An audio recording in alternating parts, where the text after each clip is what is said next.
Hi hello friends, ಎಲ್ಲರಿಗೂ ನಮಸ್ಕಾರ. ಇವಾಗ ಟ್ರೆಂಡಿಂಗಲ್ಲಿ ಇರುವಂತಹ ಕರ್ಬೂಜ ಐಸ್ ಕ್ರೀಮ್ನ ಟ್ರೈ ಮಾಡೋಣ, ಹೇಗಿರುತ್ತೆ ಅಂತ ನೋಡೋಣ ಬನ್ನಿ.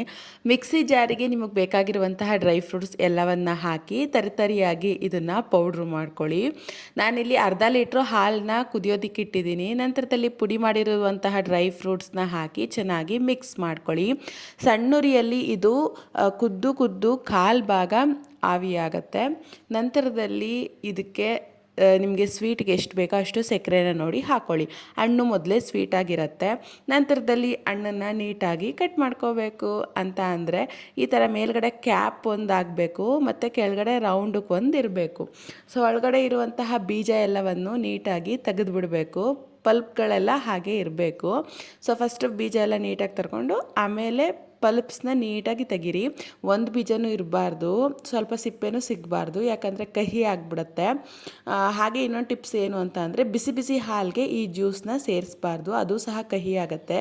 ಬೇಕಿದ್ರೆ ಟ್ರೈ ಮಾಡಿ ನೋಡಿ. ಅರ್ಜೆಂಟಲ್ಲಿ ತಿನ್ನಬೇಕು ಅನ್ನೋ ಖುಷಿಗೆ ಬಿಸಿ ಬಿಸಿ ಹಾಲಿಗೆ ಸೇರಿಸ್ಬೇಡಿ.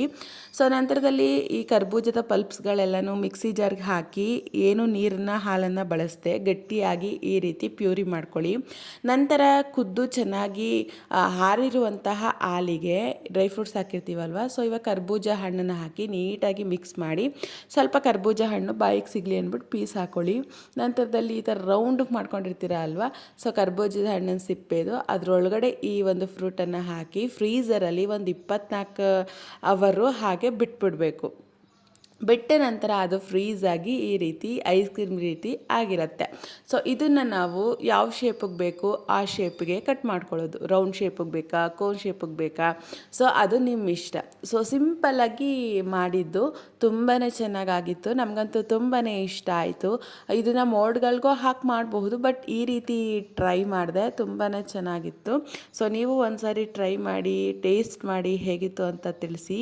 ಸೊ ಹೊಸ ಮುಂದಿನ ವೀಡಿಯೋಗಳಿಗಾಗಿ ರಕ್ಷು ಕೈರುಚಿ ಚಾನೆಲ್ನ ಸಬ್ಸ್ಕ್ರೈಬ್ ಮಾಡಿ. ರಕ್ಷಿತಾ ಗಿರೀಶ್ 42 ಇನ್ಸ್ಟಾಗ್ರಾಮ್ ID ನ ಫಾಲೋ ಮಾಡಿ. ಮುಂದಿನ ವೀಡಿಯೋದಲ್ಲಿ ಸಿಗ್ತೀನಿ. Thank you for watching. Bye to all.